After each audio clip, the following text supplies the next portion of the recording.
السلام عليكم ورحمة الله وبركاته.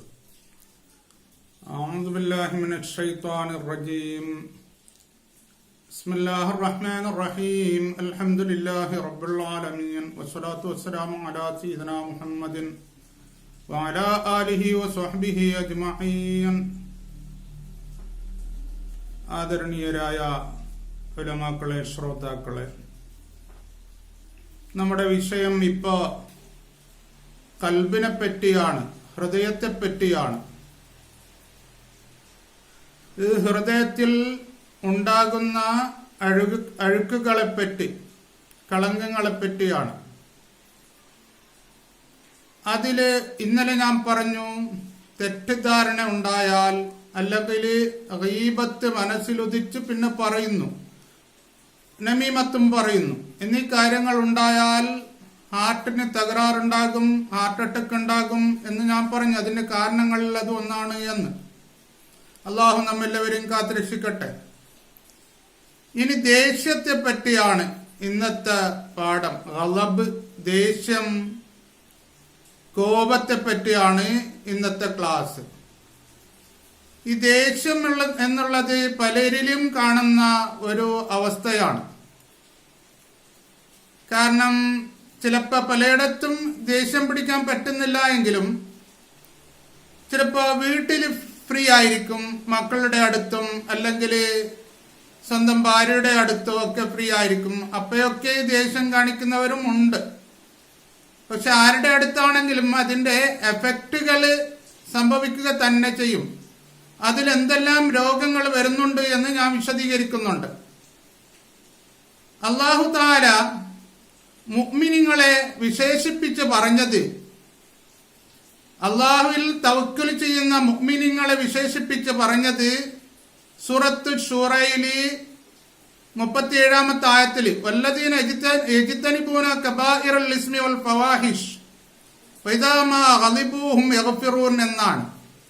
മഹാപാപങ്ങളെയും നീച പ്രവർത്തനങ്ങളെയും കൈവടിയുന്നവരാണ് മുഅ്മിനീങ്ങൾ. അവർക്ക് ദേഷ്യം പിടിച്ചാൽ അവർക്ക് വിട്ടുകൊടുക്കുന്നു, അവർക്ക് പുറത്തു കൊടുക്കുന്നു എന്ന് പറഞ്ഞു മുഅ്മിനീങ്ങളെ പറ്റി. അപ്പോഴേക്ക് ദേഷ്യം പിടിച്ചാൽ വന്നാലും അതിനെ പുറത്ത് കാണിക്കാൻ പാടില്ല ഒരു കാരണവശാലും. അതേപോലെ തന്നെ അല്ലാഹു തആല മുത്തഖീങ്ങളെ പറ്റി പറഞ്ഞ അവരുടെ വിശേഷണത്തില് സൂറത്ത് ആല ഇംറാനിലെ 134-ാമത്തെ ആയത്താണ്. الذين ينفقون في السراء والضراء والكاظمين الغيظ والعافين عن الناس والله يحب المحسنين എന്ന് അല്ലാഹു പറഞ്ഞു. സന്തോഷാവസ്ഥയിലും വിഷമാവസ്ഥയിലും ചെലവഴിക്കുന്നവര് മുഅ്മിനീങ്ങൾ, ദേശങ്ങളെ പിടിച്ചു വിഴുങ്ങുന്നവര്, ദേശങ്ങളെ ഒതുക്കുന്നവര് അത് വന്നാൽ അവരാണ് മുഅ്മിനീങ്ങൾ. ജനങ്ങൾക്ക് വിടുതി ചെയ്യുന്നവരും അവര് സൽക്കർമ്മകാരികളാണ്, നല്ലവരാണ്. വീണ്ടും അള്ളാഹു പറയുന്നു, അല്ലാഹു യുഹിബ്ബുൽ മുഹ്സിനീൻ, അത്തരം നന്മ ചെയ്യുന്നവരെ അള്ളാഹു ഇഷ്ടപ്പെടുന്നു എന്ന് പറഞ്ഞു. ഇതൊന്ന് മനസ്സിലാകുന്നത്, ദേഷ്യം വരും, അങ്ങനെ വരുന്നുണ്ടെങ്കിലും അതിനെ പിടിച്ചു വിഴുങ്ങണം. എന്തുകൊണ്ടും ദേഷ്യം പുറത്ത് കാണിച്ചൂടാ.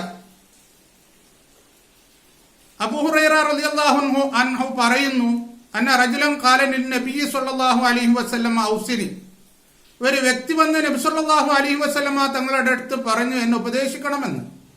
ഖാല ലാ തഗ്ളബ്, നബി സ്വല്ലല്ലാഹു അലൈഹി വസല്ലമ തങ്ങൾ പറഞ്ഞു, ദേഷ്യം പിടിക്കരുത് എന്ന് പറഞ്ഞു. ഫറദ്ദദ മിറാറൻ, അദ്ദേഹം ആ വന്ന വ്യക്തി വീണ്ടും അത് തന്നെ പറഞ്ഞു, എന്നെ ഉപദേശിക്കണം.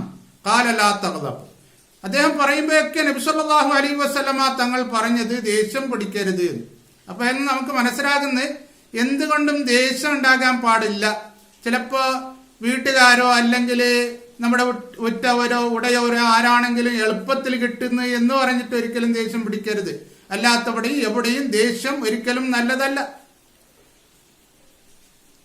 അബ്ദുറഹ്മാൻ ഇബ്നു ഔഫ് റളിയല്ലാഹു അൻഹുവിനെ തൊട്ട് റിപ്പോർട്ട് ചെയ്യുന്ന ഹദീസിൽ കാണാം, അന്ന റജുലൻ അത്തൻ നബിയ സല്ലല്ലാഹു അലൈഹി വസല്ലം ഫഖാല യാ റസൂലല്ലാഹ് അല്ലിംനി, ഒരു വ്യക്തി നബി സല്ലല്ലാഹു അലൈഹി വസല്ലമ തങ്ങളുടെ അടുത്ത് വന്നിട്ട് പറഞ്ഞു, എനിക്ക് പഠിപ്പിച്ചു തരണം, കലിമാത്തിൻ അഈശു ബിഹിന്ന എന്നാ പറഞ്ഞു. ചില പദങ്ങൾ അതുകൊണ്ട് എനിക്ക് ജീവിക്കാൻ പറ്റണം. അങ്ങനെയുള്ള പദങ്ങളായിരിക്കണം. ഇതിനൊക്കെ അന്തരാർത്ഥങ്ങളുണ്ട്.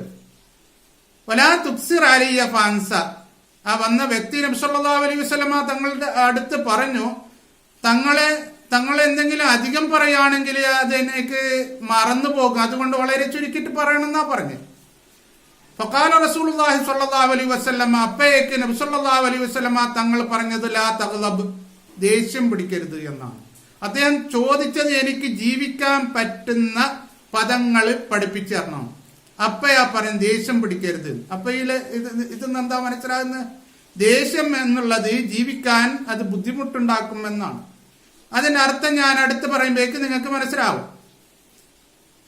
അങ്ങനെ അബൂ ഹുറൈറ റളിയല്ലാഹു അൻഹുവിനെ തൊട്ട് നിവേദനം ചെയ്ത മറ്റൊരു ഹദീസിൽ കാണാം, നബി സല്ലല്ലാഹു അലൈഹി വസല്ലമ തങ്ങൾ പറഞ്ഞു, ഹദീസെല്ലാം വായിക്കുമ്പോഴേക്ക് സമയമില്ലാത്തത് കൊണ്ട്, റെസ്ലർ അല്ല ശക്തവാൻ, ആൾക്കാരെ തള്ളിയിടുന്ന റെസ്ലർ ഉണ്ടല്ലോ, അവനല്ല ശക്തവാൻ.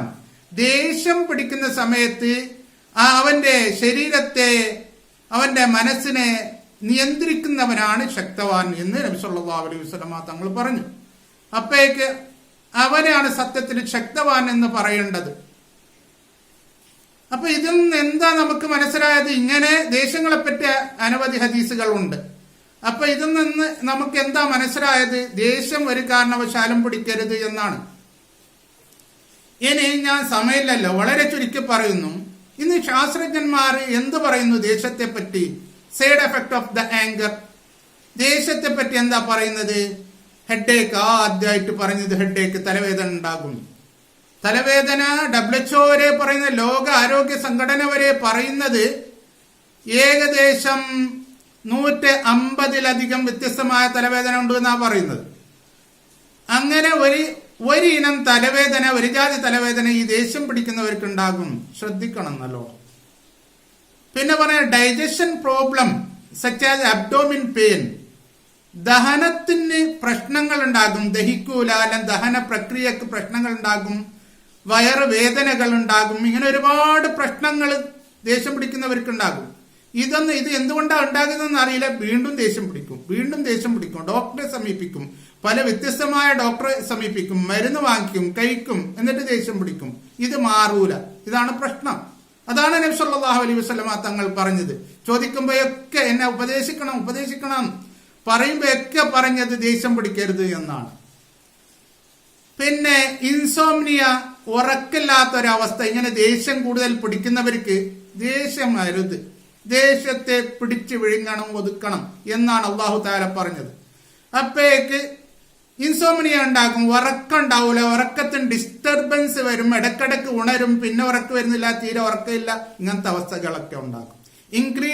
ഇൻക്രീസ്ഡ് ആങ്സൈറ്റി, ഉത്കണ്ഠകൾ, ബേജാറിന്റെ മേലെയുള്ള ഒരു അവസ്ഥയാണ്. അത് ഭയങ്കരമായിട്ടുണ്ടാകും. ഡിപ്രഷൻ, അതിന്റെയും മേലെ, ബേജാറിന്റെ മേലെ, അതിന്റെയും മേലെ, വിഷമത്തിന്റെ മേലെയുള്ള ഘട്ടങ്ങളാണ്. വിഷാദങ്ങൾ ഉണ്ടാകും. ഈ ദേഷ്യം കൊണ്ടാണ് ഉണ്ടാകുന്നത്. ഇത് വിഷാദങ്ങൾ, ഇങ്ങനെ ബേജാറുകൾ കുന്നുകൂടിയാൽ എന്തൊക്കെ രോഗങ്ങൾ ഉണ്ടാവും ഞാൻ അടുത്ത് വേറെ ക്ലാസ് എടുക്കുന്നുണ്ട്. ഇതൊക്കെ മനസ്സിൽ ഉദിക്കുന്നതാ. അപ്പൊ മനസ്സ് ശുദ്ധിയായിരിക്കണം എപ്പോഴും. ഇത്തരം അഴുക്കുകളിൽ നിന്ന് എപ്പോഴും ശുദ്ധിയായിരിക്കണം.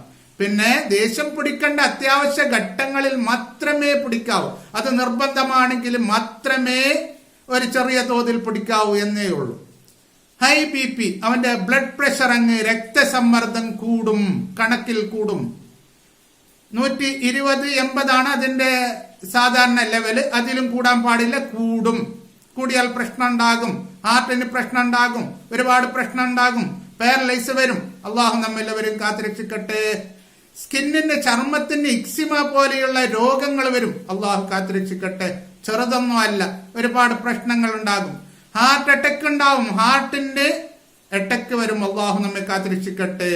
എന്ന് മാത്രമല്ല, നമ്മുടെ ശരീരത്തിൽ എപ്പോഴും പ്രവർത്തിച്ചു കൊണ്ടിരിക്കുന്ന ഫൈറ്റ് ആൻഡ് ഫ്ലൈറ്റ് എന്ന് പറയുന്ന ഒരു സിസ്റ്റം ഉണ്ട്. നമ്മുടെ നന്മയ്ക്കായിട്ട് രാപ്പകൽ പ്രവർത്തിക്കുന്ന ഒരു സിസ്റ്റം ഉണ്ട്. അതിന് തകരാറുകൾ വരും. എന്ന് മാത്രമല്ല, നമ്മുടെ ശരീരത്തിൽ ആഡ്രിനാൽ ഗ്രന്ഥി ഉൽപ്പാദിപ്പിക്കുന്ന ആഡ്രിനാലിൻ ആൻഡ് കോർട്ടിസോൾ എന്ന് പറയുന്ന 2 ഹോർമോണുകൾ കൂടും. അത് കൂടാൻ പാടില്ല. അത് വിഷമത്തിന്റെ ബേജാറിന് കൂട്ടുന്ന ഹോർമോണാണ്. കണക്കിലധികമായെങ്കിൽ അത് നല്ലോണം ആകും. അപ്പം വിഷമത്തിന് മേലെ വിഷമം, വിഷമത്തിന് മേലെ വിഷമം ഇങ്ങനെ ആയിട്ട് മാറും. അള്ളാഹു നമ്മെ കാത്തു രക്ഷിക്കട്ടെ. ഹാർട്ടിന്റെ റേറ്റ് അങ്ങക്ക് കൂടും. ഹാർട്ടിന്റെ റേറ്റ് കൂടാൻ പാടില്ല. ഓരോ ദിവസവും ഹാർട്ട് അടിച്ചു കൊണ്ടിരിക്കുന്നത് നമ്മുടെ ഉമ്മാന്റെ ഗർഭാശയം മുതൽ അന്ന് തന്നെ, അതിന്റെ തുടക്കകാലം തന്നെ തുടങ്ങുന്നു. ഹാർട്ട് ഇങ്ങനെ ഇടിച്ചുകൊണ്ടേയിരിക്കുന്നു. അതിന്റെ റേറ്റ് ഓരോ ദിവസം 1,10,000 പ്രാവശ്യം അത് എല്ലാ ദൈനംദിനം നമ്മുടെ ആയുസ് മുഴുവനും അത് ഇടിച്ചുകൊണ്ടേയിരിക്കുന്നു. അത് കൂടാൻ പാടില്ല. അതിന് കൂടാൻ പാടില്ല. ഒരു മിനിറ്റിന് ഒരു 70-80 ഇടക്ക് അതിന് കൂടാൻ പാടില്ല. ഇങ്ങനെ ദേഷ്യം പിടിക്കുമ്പോഴേക്ക് അത് കൂടും. എന്ന് മാത്രമല്ല, ബോഡിയുടെ ടെമ്പറേച്ചർ ചൂടങ്ങ് കൂടും. കണക്കിലധികം കൂടാൻ പാടില്ലല്ലോ. അതെല്ലാവർക്കും അറിയാലോ. എല്ലാത്തിനും ഒരു പരിധി ഉണ്ടല്ലോ. എന്ന് മാത്രമല്ല, നമ്മുടെ തൊലി ഭയങ്കരമായിട്ട് വിയർക്കും. ഇങ്ങനെ ഒരുപാട് കാര്യങ്ങൾ ശാസ്ത്രജ്ഞന്മാർ ഈ ദേഷ്യം പിടിച്ചാൽ ഉണ്ടാകുന്ന സൈഡ് എഫക്റ്റുകളെ പറ്റി, ദേഷ്യം പിടിച്ചാലുണ്ടാകുന്ന രോഗങ്ങളെ പറ്റി പറഞ്ഞിട്ടുണ്ട്. അപ്പൊ ചുരുക്കത്തിൽ എന്താ, നമുക്ക് പരിശുദ്ധ ഖുർആനിൽ പറഞ്ഞ് ദേഷ്യം വന്നാൽ അതിനെ ഒതുക്കണം, അല്ലെങ്കിൽ നാം വിട്ടുപൊറുക്കണം, അവർക്ക് പുറത്തു കൊടുക്കണം, ദേഷ്യം അവരടുത്ത് കാണിക്കരുത് എന്ന് പറഞ്ഞു. ഹദീസുകളിൽ ധാരാളം പറഞ്ഞു ഒരിക്കലും ദേഷ്യം പിടിക്കരുത് എന്ന് പറഞ്ഞു. ഇപ്പൊ ഇന്ന് ശാസ്ത്രജ്ഞന്മാർ, അത് 14 നൂറ്റാണ്ടുകൾക്ക് മുമ്പ് പറഞ്ഞതാണ് നമ്മോട്. ഇന്ന് ശാസ്ത്രജ്ഞന്മാർ ഓരോന്നോരോന്നായിട്ട് അതിൽ വരുന്ന സൈഡ് എഫക്റ്റുകളെ പറ്റി, രോഗങ്ങളെ പറ്റി ഓരോന്നോരോന്നായിട്ട് ധാരാളം പറയുന്നുണ്ട്.